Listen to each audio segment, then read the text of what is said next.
Friends, welcome to my YouTube channel. আজকের ভিডিওতে আমি দেখাবো অটোক্যাডের বেশ কিছু প্রবলেম এবং সেগুলো সলিউশন করব।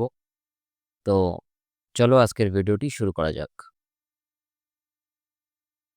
দেখো, অটোক্যাড ইনস্টল করলে তোমরা নতুন সবার প্রথমে এরকম একটা ইন্টারফেস দেখতে পাবে।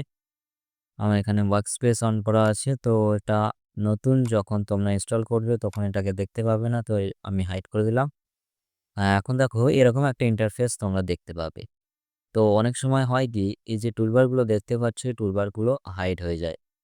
তো টুলবার যখনই হাইড হয়ে যাবে তখন সেগুলোকে কিভাবে ফিরিয়ে আনবো? তো সবার প্রথমে আমি হাইড করে দেখাচ্ছি। তো এটাকে বলে রিবন। তো রিবন ক্লোজ করে দিলাম, তাহলে দেখবে যে টুলবারটা সেটা কিন্তু হাইড হয়ে গেছে এবং এটাকে আমাদের ফিরিয়ে আনতে হবে। তো এটা হাইড হয়ে গেলে আমরা দুইভাবে ফিরিয়ে আনতে পারি। একটা হচ্ছে শর্টকাট কন্ট্রোল 0 প্রেস করব। কন্ট্রোল 0-র একটা কাজ হচ্ছে যে এটা ফুল স্ক্রিন মোড হয়ে যাবে। এখানে যে টগল কিটা ছিল সেটা দেখো একদম নিচে নেমে এসছে। কন্ট্রোল 0 আবার যদি প্রেস করি আগের অবস্থায় ফিরে গেছে।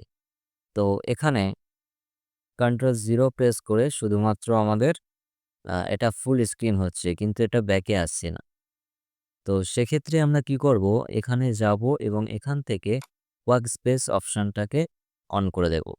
ওয়ার্কস্পেস অন করে দিলে দেখবে যে একটা অপশান চলে এসছে। তো এখানে ক্লিক করব এবং এখান থেকে 3D মডেলিং সিলেক্ট করব এবং 3D মডেলিং সিলেক্ট করার পর আবার আমরা ড্রাফটিং অ্যানিমেশন অপশানটা সিলেক্ট করব, যেহেতু আমাদের 2D ড্রয়িং করতে হবে। তো সেক্ষেত্রে আমরা ড্রাফটিং অ্যানিমেশনটাই রাখবো। ওকে, তো দেখো যখনই আমরা যে ওয়ার্কস্পেস সুইচ করলাম তখন দেখবে যে প্রত্যেকটা অপশান কিন্তু আমার চলে এসছে। প্রত্যেকটা অপশান চলে আসার পর এখন যদি আমরা কন্ট্রোল 9 প্রেস করি তাহলে যখন ট্রিপল কিটা যেখানে আছে এখান থেকে নিচে নেমে যাবে এবং এই অপশানগুলো হাইড হয়ে যাবে।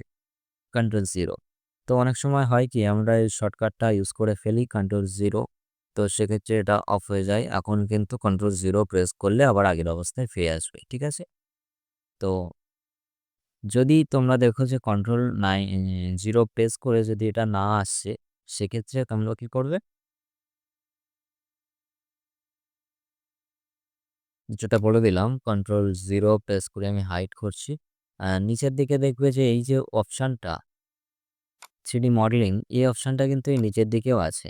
এখানে এখানে যদি না থাকে তাহলে কাস্টমাইজেশনে যাবে অ্যান্ড দেন এখান থেকে ওয়ার্কস্পেস সুইচিং বলে একটা অপশান থাকবে, এটাতে টিক করে দেবে। তাহলে এই অপশানটা চলে আসবে এবং এখানে ক্লিক করে 3D মডেলিং সিলেক্ট করব। আমরা 3D মডেলিং যদি কাজ করি সেক্ষেত্রেও যদি এরকম হয়ে যায়, তো আমরা সেক্ষেত্রে এখানে ক্লিক করে ড্রাফটিং অ্যানিমেশন করে চেঞ্জ করতে পারবো। ঠিক আছে? তো আমরা যেহেতু এখন 2D ড্রয়িং করব শুরুতেই, সেহেতু ড্রাফটিং অ্যানিমেশন রাখছি। তো এটা করার পর নিচে দেখবে যে একটা অপশান আছে, যেটাকে আমরা একটা লাইন আছে যেটাকে কমেন্ট বার বলে থাকি।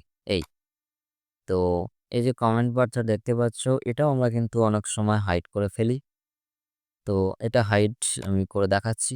এটা হাইড হয়ে গেল। এখন যদি আমরা এটাকে শো করাতে চাই, দুটো অপশান আছে। সেক্ষেত্রে তোমরা কিবোর্ড থেকে প্রেস করতে পারো C R double N, command line show করবে। তো কমান্ড লাইন শো করার পর এই কমান্ড লাইন উপরের যে অপশানটা আছে এটাতে ক্লিক করবে, ব্যাস তারপর চলে আসবে। আবার এটাকে আমি হাইড করে দেখাচ্ছি আর একটা অপশান। তোমরা কন্ট্রোল 9 একসঙ্গে প্রেস করবে, তাহলে এটা চলে আসবে খুব সিম্পলি। ঠিক আছে?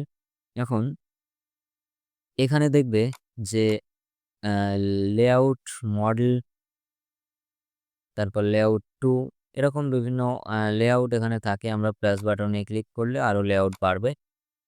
তো এই যে লেআউটে আমরা বিভিন্ন ধরনের ড্রয়িং করি এবং লেআউটে আমরা সেটাকে সেট করে ড্রয়িংটাকে প্রিন্ট করার জন্য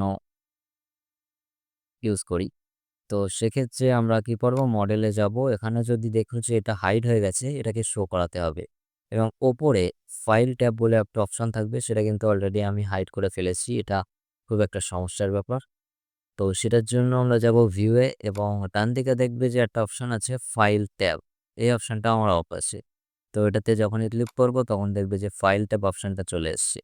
এখন এই প্লাস বাটনে ক্লিক করলে দেখবে যে আমাদের ফাইল নিতে পারবো, নতুন নতুন ফাইল ট্যাব ওপেন হয়ে যাবে এবং ক্রসে ক্লিক করলে কিন্তু এটা ক্রস হয়ে যাবে। ঠিক আছে? তো লেআউট ট্যাব হচ্ছে নিচেরটা হাইড হয়ে গেলেও একই রকম লেআউট ট্যাবে ক্লিক করব, শো করবে। এখানে দেখবে এক্স, ওয়াই অ্যাক্সিস আছে। তো এটাকে আমরা বলি ইউসিএস আইকন। তো ইউসিএস আইকন যদি হাইড হয়ে যায় সেক্ষেত্রে ভিউ এ এসে ইউসিএস আইকনে ক্লিক করব। ডান দিকে যেটা দেখছো এটা হচ্ছে ভিউ কিউব এবং এটা হচ্ছে তোমার নেভিগেশন বার। তো এ দুটোও হাইড করে ফেললে এখান থেকে আমরা সেটাকে শো করাতে পারবো। নেভিগেশন বার হাইড হয়ে যাবে, এখান থেকে শো করাতে পারবো। তো ভিউ এর মধ্যে গিয়ে বেশ কিছু অপশন তোমরা দেখতে পাবে যেগুলো হাইড হয়ে গেলে আমরা শো করাতে পারি। ঠিক আছে? এখন আরও একটা অপশন আমি এখানে আনছি, যেটা তোমরা দেখো এই অ্যারো চিহ্নটি আছে, এই অ্যারো চিহ্নে ক্লিক করবে এবং নিচের দিকে আসবে। নিচের দিকে দেখবে সে শো মেনু বার বলে একটা অপশন আছে। তো এটাতে যখনই ক্লিক করবে তখন দেখবে যে একটা মেনু বার আমাদের শো করেছে। তো মেনু বারের মধ্যে দেখবে আলাদা আলাদা অপশান আছে, যে অপশানের মধ্যে সবগুলো কমেন্ট কিন্তু আমাদের অ্যাভেলেবেল আছে। আমরা এই মেনু বার থেকে প্রত্যেকটা কমেন্ট নিয়ে কিন্তু ড্রয়িং করতে পারি। ঠিক আছে? তো এটা আমাদের করে রাখা ভালো। অনেক সময় আমরা কমেন্ট শর্টকাট ভুলে যাই, সেক্ষেত্রে আমরা এখান থেকে আমরা ড্রয়িংটা করতে পারি। ঠিক আছে? তো এখন এই মেনু বারের নিচে ডান দিকে এখানে দেখো একটা মিনিমাইজ টু প্যানেল বাটন বলে একটা সিম্বল আছে, যেটাতে আমরা ভুলবশত অনেক সময় ক্লিক করি। তো দেখো একবার ক্লিক করলাম, প্রত্যেকটা অপশানের মধ্যে যে কমেন্টগুলো ছিল সেগুলো কিন্তু ছোট হয়ে গেছে। আবার যদি ক্লিক করি আরও কিন্তু ছোট হয়ে গেছে। প্রত্যেকটায় কার্সার নিয়ে যাওয়ার পরে কিন্তু আমার যে কমেন্টগুলো আছে সেগুলো শো করছে, তাছাড়া কিন্তু শো করছে না। তো এরকম যদি হয়ে যায় জাস্ট এটাতে দুবার ডবল ক্লিক করবে। একবার ক্লিক করলাম এবং আরেকবার ক্লিক করব। তো এরকমভাবে দুবার ক্লিক করলে দেখবে যে এই অপশানগুলো আবার শো করছে আগের মতো। এটা কোনো সমস্যা নেই। এখন আমার এখানে কিন্তু একটা ড্রয়িং আছে, যে ড্রয়িংটা তোমরা কিন্তু দেখতে পাচ্ছ না। আমি এখানে দেখতে পাচ্ছি না। ড্রয়িংটা আমার সামনে নেই। ঠিক আছে? তো সেই ড্রয়িংটা আমি হারিয়ে ফেলেছি। এখন এই ড্রয়িংটাকে আমি ফিরিয়ে আনবো কিভাবে? ড্রয়িংটাকে ফিরিয়ে আনার জন্য আমরা কি যে মাউসটা ইউজ করছি সেই মাউসের মিডল বাটন যেটা আছে, যেটা দিয়ে আমরা স্ক্রল করি, জুম ইন, জুম আউট করি। তো সেটাতে দুবার ক্লিক করব। দেখো আসেনি। কারণ কি? আমি দুবার ক্লিক করেছি কিন্তু ক্লিকটা ডিউরেশনটা বাড়িয়ে ফেলেছি। তাড়াতাড়ি ক্লিক করতে হবে দুবার। দেখো আমি একটা যে ড্রয়িং করেছিলাম সেটা আমার সামনে চলে এসেছে। তো এটা তোমাদের একবার জানতে হবে। কারণ আমরা অনেক সময় ড্রয়িং করতে, করতে জুম ইন, জুম আউট করতে, করতে সেই ড্রয়িংটাকে হারিয়ে ফেলি। কোথায় চলে যায় আর খুঁজে পাই না। তো সেক্ষেত্রে আমরা কিবোর্ড মাউস থেকে দুবার এটাতে ক্লিক করব। জাস্ট ড্রয়িং আমাদের চোখের সামনে চলে আসবে ম্যাজিকের মতো। ঠিক আছে? তো এখন এই যে ড্রয়িংটা দেখছো এখান থেকে আমি একটা লাইন ড্র করব। এল এন্টার প্রেস করলাম। তো লাইন ড্র করার আগে আমি একটা অপশান দিচ্ছি, দাঁড়াও। তারপরে তুমি বুঝতে পারবে। তো এল এন্টার করলাম, এল এন্টার। এখন এই পয়েন্ট থেকে আমি একটা লাইন ড্র করব। কিন্তু এই পয়েন্টটা তো আমি পাচ্ছি না। এখানে ক্লিক করব। তাহলে কিন্তু অ্যাকুরেট আসবে না। আমি জুম করে দেখাচ্ছি। এই দেখো উপরে উঠে গেছে লাইনটা। তো আমার পয়েন্ট শো হওয়াটা খুবই জরুরি, যেটা অনেক সময় আমরা খুঁজে পাই না। তো এটার সবচেয়ে বড় কারণ হচ্ছে আমাদের অবজেক্ট স্ন্যাপ। এখানে একটা অপশান আছে দেখবে, এই এটা হচ্ছে অবজেক্ট স্ন্যাপ। এটা শর্টকাট F3। আমরা দেখো F3 প্রেস করলে এখানে কিন্তু এটা অন হয়ে যাবে এবং এখান থেকে আমরা ক্লিক করেও এটা অন অফ করতে পারি। তো এটা অফ ছিল, তার জন্য আমরা পয়েন্টটা শো করছিল না। আমরা খুঁজে পাচ্ছিলাম না। এখন এটা অন করে দিয়েছি এবং এল এন্টার প্রেস করছি। তো দেখো পয়েন্ট শো করছে। নিচের দিকে আসি। এখান থেকে তো আমরা লাইন একটা ধরো ড্রয়িং ড্র করলাম।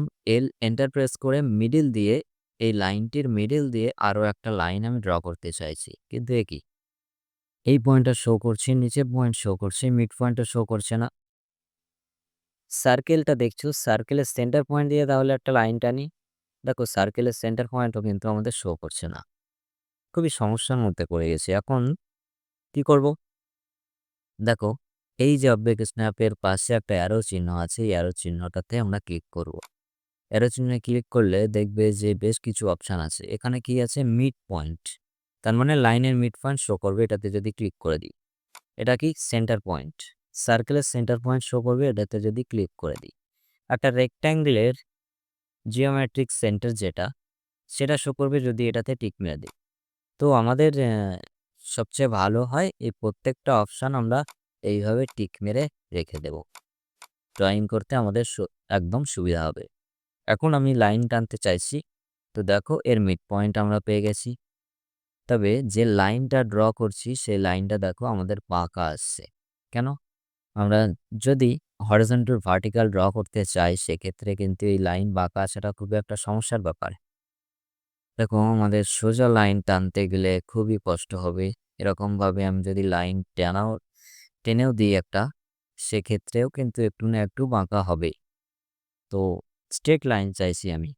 সেটার জন্য আমাদের যেতে হবে কোথায়? অর্থ মোডে। অর্থ মোডটা কোথায়? এই যে, এখানে ক্লিক করব। এখন দেখো 90 ডিগ্রি আমাদের লাইনটি ড্র করতে পারছি। ঠিক আছে? তো হরিজন্টাল ভার্টিক্যাল একদম স্ট্রেট লাইন ড্র করতে পারবো। তো এরকম সমস্যা হলে আমরা কিবোর্ড থেকে প্রেস করব F8। দেখো, বাঁকা লাইন ড্র হচ্ছে। আবার F8 প্রেস করব, স্ট্রেট লাইন ড্র হচ্ছে। ঠিক আছে? তো এখানে দুটো জিনিস দেখলাম, মিড পয়েন্ট শো করছে কিনা এবং লাইন বাঁকা আসছিল সেটা ঠিক করলাম। তো এখন সার্কেলের মিড পয়েন্ট আগে শো করছিল না, এখন দেখো শো করছে। তো রেক্ট্যাঙ্গেলের যে জিওমেট্রিক পয়েন্ট সেটাও কিন্তু শো করছে। তো এই যে অপশানগুলো, এগুলো আমাদের ড্রয়িং করতে গেলে খুবই সুবিধা হয় যদি আমরা জানি এই অপশানগুলো। এখন দেখো আরেকটা সমস্যা আমি তোমাদের দেখাই। এখানে আমি অপশানটা অন করে রেখেছি। এরপর এখন ধরো আমি এল প্রেস করছি। এল প্রেস করার পর দেখো এই পয়েন্টটা তো আমি পাচ্ছি। এর যে মিড পয়েন্ট সেটাও আমি পাচ্ছি। কিন্তু একটু জুম করি। জুম করলে দেখবে যে এই পয়েন্টটা পাচ্ছি, কিন্তু এরকম জায়গাতে আমি যদি একটা পয়েন্ট নিতে চাই সেক্ষেত্রে কিন্তু পাচ্ছি না। সার্কেলটা আমি দেখি, সার্কেল সেন্টার পয়েন্ট জুম করছি। সার্কেলের সেন্টার পয়েন্ট নিতে পারছি, কিন্তু কোয়াড্রেন্ট পয়েন্ট নিতে আমাদের অসুবিধা হচ্ছে। এক কথায় আমি ভালো করে জুম করে দেখাই, তাহলে তোমরা বুঝতে পারবে। দেখো, যখনই আমি জুম করছি এই পয়েন্টে কিন্তু আমার আর কার্সারটা যেতে পারছে না। তো আমাদের অনেক সময় এই সমস্যাটা হয়। আমি এখান থেকে একটা লাইন টানবো, কিন্তু আমার পয়েন্ট টু পয়েন্ট মুভ হচ্ছে কার্সার। আমি পয়েন্টে কোনোভাবেই যেতে পারছি না। এটা হয় শুধুমাত্র স্ন্যাপ মোড অন থাকার কারণে। নিচে আসবে ডুবল কি বলে একটা অপশান থাকবে। দেখো, আমি গ্রিড মোড অন করে দেখাচ্ছি। তো এখানে দেখো আমি যখনই কার্সারটা এই লাইনের কাছে নিয়ে যাচ্ছি, দেখো এটা পয়েন্ট টু পয়েন্ট মুভ হচ্ছে। ঠিক আছে? তো এটা হচ্ছে ওই যে স্ন্যাপ মোড অন থাকার কারণে। তো এই যে স্ন্যাপ মোডটা দেখতে পাচ্ছ, এটাকে আমরা অফ করে দেব। এখন কিন্তু এই পয়েন্টটা হামেশাই আমরা ক্লিক করতে পারবো, কোনো সমস্যা হবে না। তো এটা সমস্যা আমাদের হয়, এটাতে ক্লিক করতে হবে। এটা যদি অন থাকে অফ করে দিয়ে তারপর আমরা ড্রয়িংটা করব। ঠিক আছে? একটা জিনিস তোমরা লক্ষ্য করেছো? আমি যদি এল প্রেস করি, এই এলটা কোথায় জানো তো? কার্সারের ডান দিকে, ঠিক এই জায়গাটায়, কার্সারের ডান দিকের এই জায়গাটাতে আমাদের ক্লিক হচ্ছে, টেক্সটটা টাইপ হচ্ছে। দেখো, এল যখনই দিলাম এই জায়গাতে আমাদের এলটা কিন্তু টাইপ হচ্ছে। তো অনেক সময় দেখবে যে এই জায়গাটা টাইপ আপনাদের সমস্যা হচ্ছে, আমরা দেখতে পাচ্ছি না। সেক্ষেত্রে আমি এটা ডাইনামিক ইনপুটটা অফ করে দেখাই। এখন এল যদি প্রেস করি, ডাইনামিক ইনপুট অফ করছি অ্যান্ড এল প্রেস করছি। এখন দেখো এলটা কিন্তু আমাদের কমান্ড বারে শো হচ্ছে। কার্সারের ডান দিকে, কার্সারের পাশে কিন্তু আমাদের শো হচ্ছে না। এন্টার প্রেস করলাম। যে লাইনটা আমরা ড্র করছি সেই লাইনের ডাইমেনশন, সেই লাইনটা ডিসটেন্স কত হবে সেটা কিন্তু আমরা দেখতে পাচ্ছি না। তো এটা ওই একই কারণ। দেখো, আমি এটা অন করে দেখাচ্ছি। যখনই অন করলাম, এন্টার প্রেস করলাম, লাইন নিলাম, এখানে ক্লিক করছি, দেখো উপর দিকে আমার লেন্থ দেখা যাচ্ছে। বুঝতে পারছো? এই যে 2, 7, 8, 9 তো এইভাবে আমরা লেন দেখতে পাবো। তো সবসময়ই আমরা ডাইনামিক ইনপুট ডাইনামিক মোড যেটা আছে, ডাইনামিক ইনপুট অন রাখবো সবসময়ই। এই অপশনটা আমাদের অন রাখতে হবে। ঠিক আছে? তো ড্রয়িং হাইট হওয়াটা তো আমি দেখালাম। দেখো এখানে হাইড হয়ে গেছে, আমি খুঁজে পাচ্ছি না। মাউসের মিডল বাটন দুবার চাপো, আমাদের সামনে হাজির হয়ে যাবে। ওকে। তো এখন এখান থেকে আমি এটা ব্লিড মোড অফ করে দিচ্ছি। এখন আরেকটা অপশান আছে, দেখো আমার ডাইমেনশন। তো এখান থেকে ডাইমেনশন নিচ্ছি। ডাইমেনশন নিলে দেখবো যে ডাইমেনশনটা আমার একদমই ছোট দেখাচ্ছে। ডাইমেনশন সেটআপের ফুল ডিটেলস তো আমি এই ভিডিওতে দেখাবো না, তবে একটা সেটিংস করলে তোমাদের ডাইমেনশন সেটআপ করতে পারো। তো সেটার জন্য কিবোর্ড থেকে প্রেস করবে D enter and then modify যাবে এবং এখান থেকে ফিটে যাবে। নিচে দেখবে যে ইউজ ওভার স্কেল, এই স্কেলটাকে আমরা 20 গুণ বাড়িয়ে দেব। ওকে প্রেস করব, সেট কারেন্ট করব অ্যান্ড দেন ক্লোজ করব। তাহলে দেখবে যে এই ডাইমেনশনটা ওভারঅল বেড়ে গেছে। ঠিক আছে? তো ঠিক আছে, এখন সবার প্রথমে আমরা যে কোনো ড্রয়িং করার আগে আমাদের ইউনিটটা সেট আপ করে নিতে হবে। তো ইউনিট সেট আপ করার জন্য আমরা ইউএন প্রেস করব অ্যান্ড দেখবে যে এখানে বেশ কিছু অপশান আছে। আমরা ইঞ্জিনিয়ারিং সিলেক্ট করতে পারি যদি ফিট ইঞ্চিতে ড্রয়িং করে থাকি অ্যান্ড দেন এখান থেকে ইঞ্চ সিলেক্ট করব। কোথায় গেল ইঞ্চ? এই যে ইঞ্চ সিলেক্ট করব, দেন ওকে প্রেস করব। তাহলে আমরা যে কোনো ড্রয়িং ইঞ্চে করতে পারবো বা ফিটে করতে পারবো। এখন আমি তো ইউনিটসে করে দিলাম, বাট এখানে ডাইমেনশনটা কিন্তু চেঞ্জ হলো না। এখন আমি ডাইমেনশন যদি নিই, দেখো ডান দিকের ডাইমেনশনটা নিচ্ছি। তো ডাইমেনশন নিলে কিন্তু আমার ফিট ইঞ্চে আসছে না। তো সেটার জন্য কি করতে হবে? ডি এন্টার ফর ডাইমেনশন এবং মডিফাইয়ে যাব, প্রাইমারি ইউনিটে যাবে। এখান থেকে ডেসিমেল যেটা আছে ইঞ্জিনিয়ারিং সিলেক্ট করবে এবং এখান থেকে তোমরা এটা যদি ফিট ইঞ্চিতে আর্কিটেকচারাল সিলেক্ট করলেও সেটাও হয়, ইঞ্জিনিয়ারিং সিলেক্ট করলেও হয়, কোনো সমস্যা নেই। তো প্রিসিশন 0.0 দিয়ে দিতে পারো and then okay, set current and close. এখন দেখবে যে এটা দেখো 96 ফিট 4 ইঞ্চ, এটা 115 ফিট 10.4 ইঞ্চ। তো এখন কিন্তু ফিট ইঞ্চ আমাদের শো করছে। একটা সার্কেলের আমি রেডিয়াস নিয়ে নিচ্ছি এটার। দেখো ফিট ইঞ্চে শো করছে। তো এইভাবে তোমাদের ডাইমেনশন সেটআপটা করতে হবে। আর ডাইমেনশন সেটআপের ফুল ডিটেলস দেখার জন্য আই বাটনে আমার ভিডিও দেওয়া আছে, সেখান থেকে দেখতে পারো, ডেসক্রিপশানে দেখতে পারো। কোনো সমস্যা হলে কমেন্ট করতে পারো। ঠিক আছে? লাইক করে দিও এবং সাবস্ক্রাইব করতে ভুলো না। দেখা হচ্ছে নেক্সট ভিডিওতে। Thank you.